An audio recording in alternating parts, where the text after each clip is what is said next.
شروع اللہ کا نام لے کر جو بڑا مہربان نہایت رحم والا ہے۔ اے پیغمبر صلی اللہ علیہ وآلہ وسلم،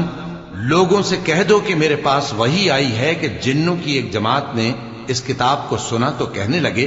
کہ ہم نے ایک عجیب قرآن سنا جو بھلائی کا رستہ بتاتا ہے، سو ہم اس پر ایمان لے آئے، اور ہم اپنے پروردگار کے ساتھ کسی کو شریک نہیں بنائیں گے، اور یہ کہ ہمارے پروردگار کی شان بہت بلند ہے، وہ نہ بیوی رکھتا ہے نہ اولاد، اور یہ کہ ہم میں سے کوئی بے وقوف اللہ کے بارے میں جھوٹ گھڑتا ہے، اور ہمارا یہ خیال تھا کہ انسان اور جن اللہ کی نسبت جھوٹ نہیں بولیں گے، اور یہ کہ بعض بنی آدم بعض جنات کی پناہ لیا کرتے تھے تو اس سے ان کی سرکشی اور بڑھ گئی تھی،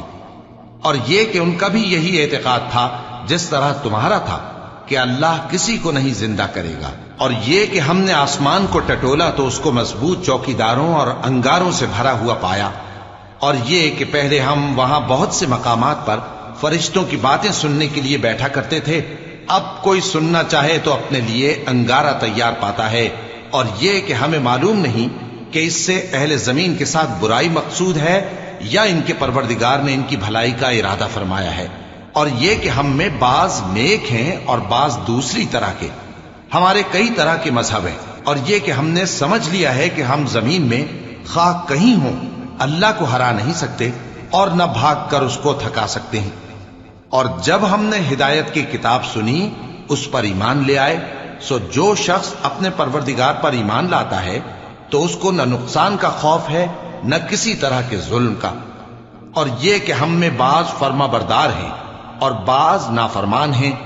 تو جو فرما بردار ہوئے وہ سیدھے رستے پر چلے، اور جو نافرمان ہوئے وہ دوزخ کا ایندھن بنے۔ اور اے پیغمبر صلی اللہ علیہ وآلہ وسلم،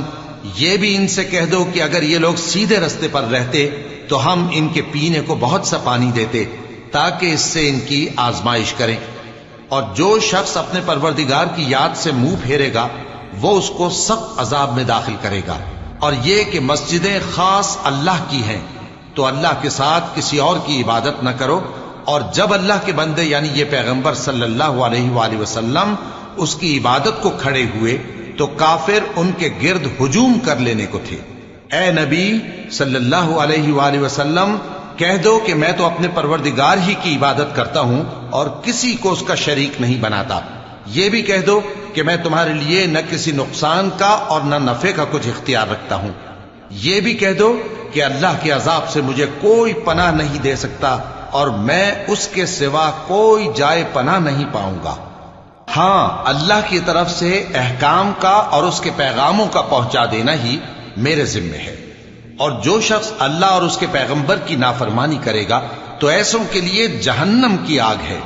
وہ ہمیشہ ہمیشہ اس میں رہیں گے، یہاں تک کہ جب یہ لوگ وہ دن دیکھ لیں گے جس کا ان سے وعدہ کیا جاتا ہے، تب ان کو معلوم ہو جائے گا کہ مددگار کس کے کمزور ہیں اور شمار کن کا تھوڑا ہے۔ کہہ دو کہ جس دن کا تم سے وعدہ کیا جاتا ہے